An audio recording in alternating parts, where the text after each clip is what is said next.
Peter in Wolverhampton's been waiting. Hi, Peter. Hi, Jeremy. Do you think it's too small, the benefits rise? No, I think it's above inflation and it's great. And I just want to say that your experience of the benefit system depends on which part of it you're in. And I'm in severe mental illness with disability benefits, and my package is fantastic. Oh, OK. Well, so there's a dispute about whether any pensioner can be described as being on benefits, because I think a lot really get upset about that. But you're in a thing where you're mentally unwell and unable to work because of that. Yeah, but it's a great package. I mean, I get £500 a week in total support, and I don't have to do anything for that. And I think it depends which part of the system you're in. For severe mental illness, it's a great package. So this is the really difficult question here, Peter, but does the fact that it's a great package make it less likely you'll get well? No, I recover in my own time, but I mean, if I can give you an example of all this whinging that's going on in some places, my neighbour's 29 stone, right? She came round yesterday and said there's no money for food. Sorry. I think he means his neighbour's very large and she can't afford to buy food. Okay, right. Is she on? But she's not. That is a very different story. Yeah. She's not on benefits though, Peter, is she?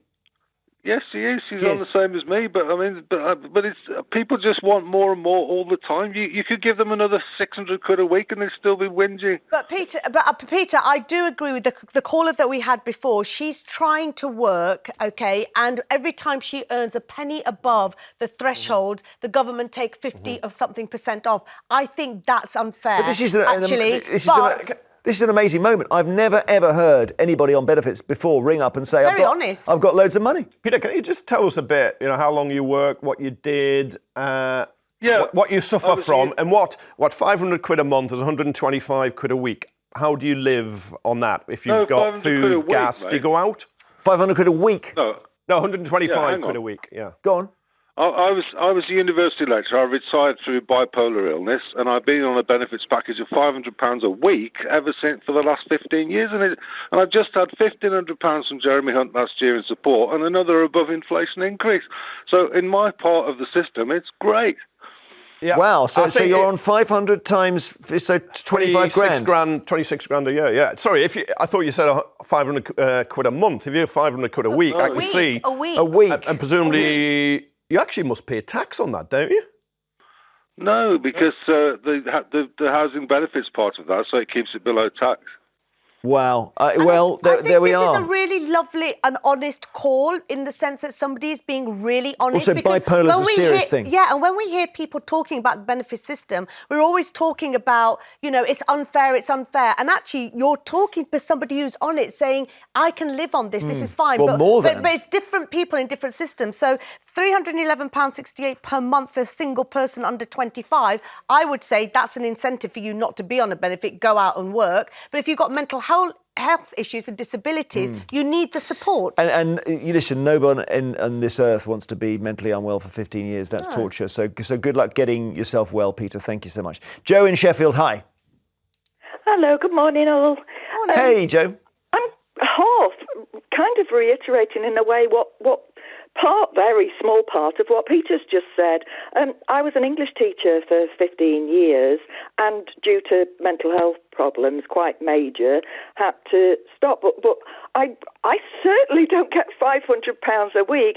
And also, very importantly, if you own your own house, which of course I do because I was a teacher, then you don't get any housing benefit. You don't get a penny. So my disability benefits go to my mortgage. I have to pay my mortgage with that, which obviously is not what that money is for. Surely you get, but Peter said he got housing benefit as part of his disability benefit. He doesn't own a house, obviously. Oh, I see. So, but you can't pay a mortgage with housing benefit, correct? Because it's an asset, isn't it? It's seen as an asset. Housing benefit but is it's not, love, it's not an asset when you can't access it. That's what I'm saying, yes. Yeah, Joe, housing benefit is for rent. So out of his £500 a week, he must pay his rent. I was going to ask him how much he pays. Can I just ask? Well, it's capped. Rents are capped. I know. Yeah, Joe, so he'll have to pay a bit, but he won't have to pay £550 a month like I do. Wow. That's what I was going to ask you. And how much do you... Sorry, Joe, I am nosy and sort of do this for a living. It's all right, please. It's okay. Go on. How much benefit do you receive? I get ESA, which is £450 a fortnight. Yeah. And I get PIP, which is the old disability benefit, which is £600 a month. So you get 1,500. And how much of that goes on housing? Well, my mortgage is just over 500. Okay. Interest only, obviously. Okay. Yeah. But what is it? Are you trying or hoping to get back to work, Joe? Well, Kevin will like this. I've spoken to Kevin before, actually.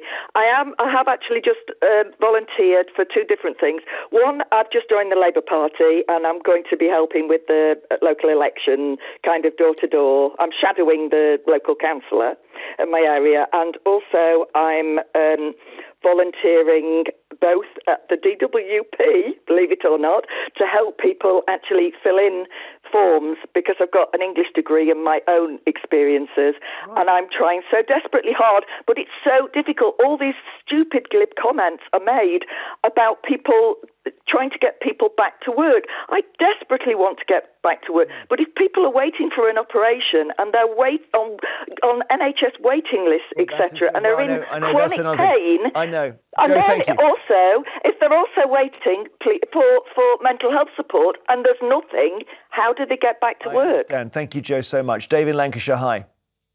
Hi, morning. So, well, this is interesting, Dave, isn't it? Whether benefits are too high, some people are arguing. Well, I think the benefit system is a total sham anyway. It's a nonsense. You shouldn't have to give benefits. People on benefits are propping up government or propping up industry. Industry should be made to pay wages that give people a reasonable living and allow them to live life normally. Well, yeah, of course, that was minimum wage was partly about that. Yeah, and the state has failed. Yeah, it's interesting that because you can if you pay people minimum wage and their housing costs are too high, the state may have to step in to top up their wages, and then you're thinking, wait, surely that's the company's job. Yeah, and I absolutely agree. I think, I run a company and I pay my people well, and we look after them and we make sure that, they don't fall into mental health issues. But I put my morals before my profits, and that's really important. And I think that is something in this country that we need to do more and more of, is putting our morals and our values and looking after people before huge profits. On the Scottish borders, we've got Rhonda. Hi, Rhonda. Hello. Do you think benefits should go up by more than 6.5%? I think benefits should go up for people that deserve benefits. I'm in a homeless property myself with 3 children. My oldest is 16. He has autism, and my youngest is 3. He was born after 2017, who I'm not entitled to benefits for. Now, I get £700 every fortnight for my children, which is fine. The homeless property I'm living in, they're charging £250 per week for rent for this homeless property, which is completely ripping the council off. The council is paying the full amount for me, but I have local people living close to me, heroin addicts, alcoholics, who are putting themselves into mental health issues, deciding when they come low on their methadone prescriptions to go back on heroin, get themselves put back up on a high methadone prescription, therefore getting high rate DLA, £1,200 every fortnight. One guy I know very well is getting £1,200 a fortnight for being a heroin addict, living in a 3-bedroom house. I'm in a homeless property. I can't get a house. I mean, the problem is, I guess any system gets abused, Kevin. It can do, and you've got to have sanctions to stop the abuse, but it's actually very little abuse, the government's own figures show. But Rhonda's been hit by the 2-child cap on benefits on support for third, fourth children, and that penalises the kids. From what we hear but it was announced if you have a child after 2017, you won't get benefits for it. Yep, for your third child. And it's the biggest driver of kids into poverty. 1 in 3 kids in Britain are classed by the government as living in poverty. Do we want a country that does that? No, we don't, do we? No. All right, well, yeah, but it's okay. But it's such a complex. You choose to have the child, right? Or did I miss something? Well, I mean, there's so many arguments, but when you're listening to real life stories, it's so complex. Thank you, Rhonda. Thanks for all your calls on this. First, is the latest benefits rise too small? 0207 862 2222 is your number, our number. A government boost to universal credit has come into force, giving claimants around £30 extra a month. The payment, which helps those who are on a lower income or without a job, has risen £6 8.7%, in line with inflation. At the lowest end, single people aged under 25 will now qualify for £311.68 per month. At the highest end, joint claimants, both aged 25 and over, will be entitled to £617.60 a month, so almost double. The move coincided with a larger rise to the state pension of 8.5%.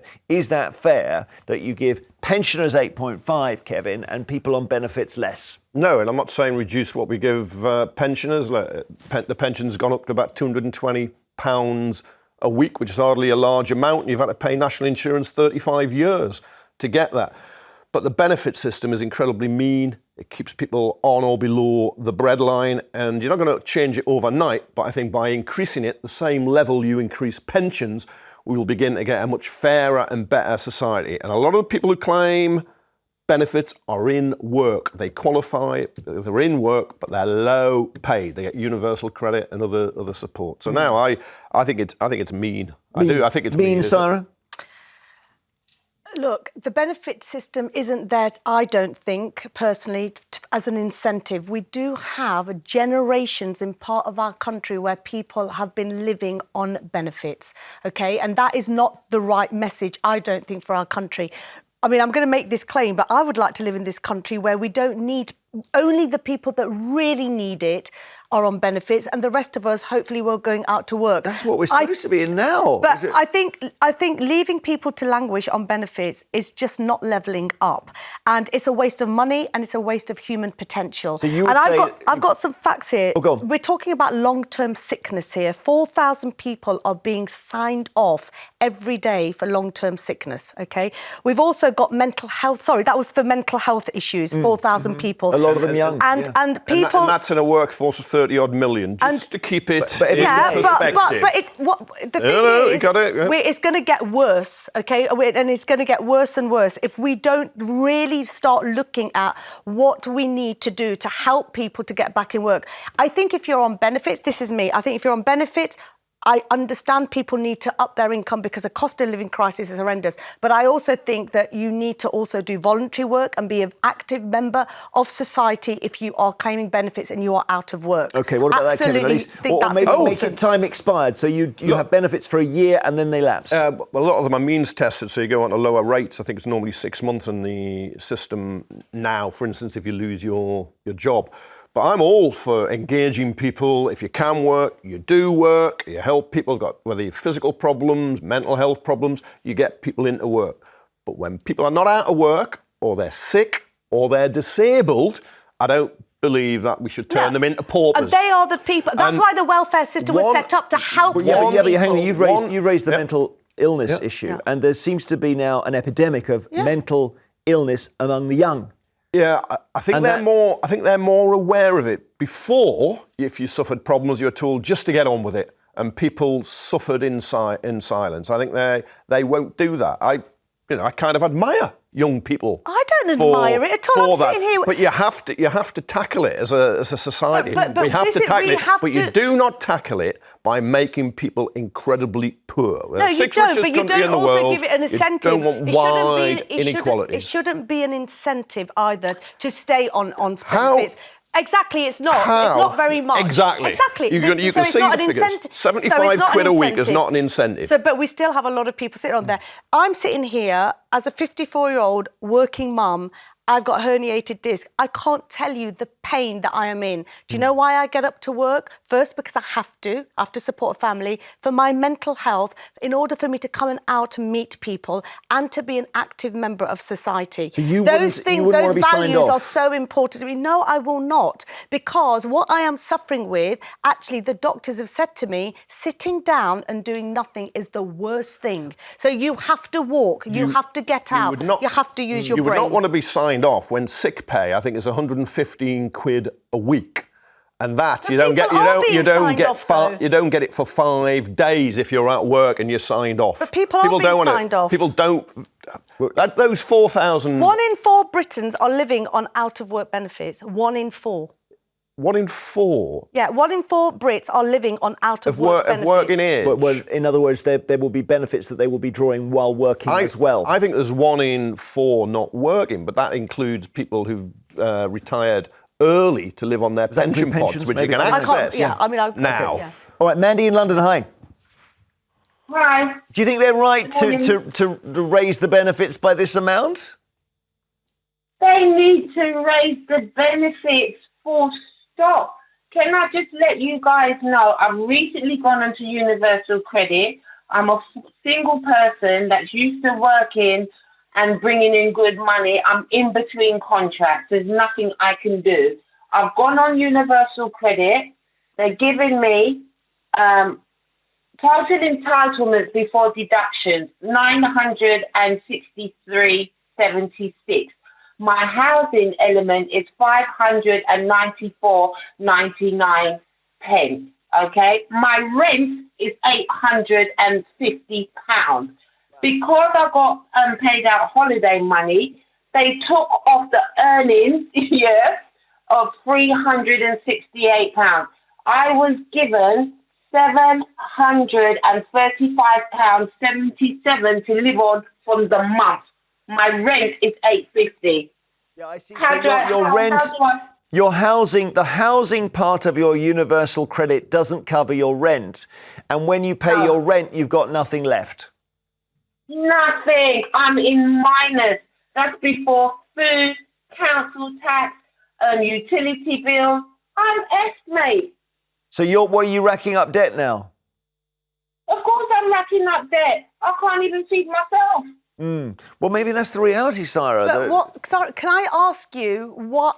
I don't want to ask this question, but I need to ask it. But can you work? Is there work available? Can you find work? I can work. I work in the financial industry, and you have to do.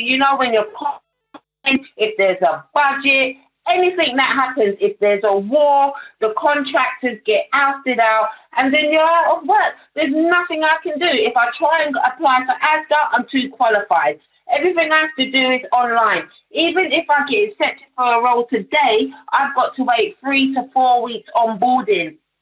Right. But Saira's point, I suppose, is: are there any other jobs that you can do instead of not working? Can you do 2 jobs, 3 jobs? I can if someone would employ me, but if I do it, then they will deduct, how much do they take? They will deduct every pound that I earn, it reduces my universal credit by 55. Well, that is the great conundrum. All right, we'll pause there. Thank you, Mandy, for calling. We've got loads coming in on the lines on this.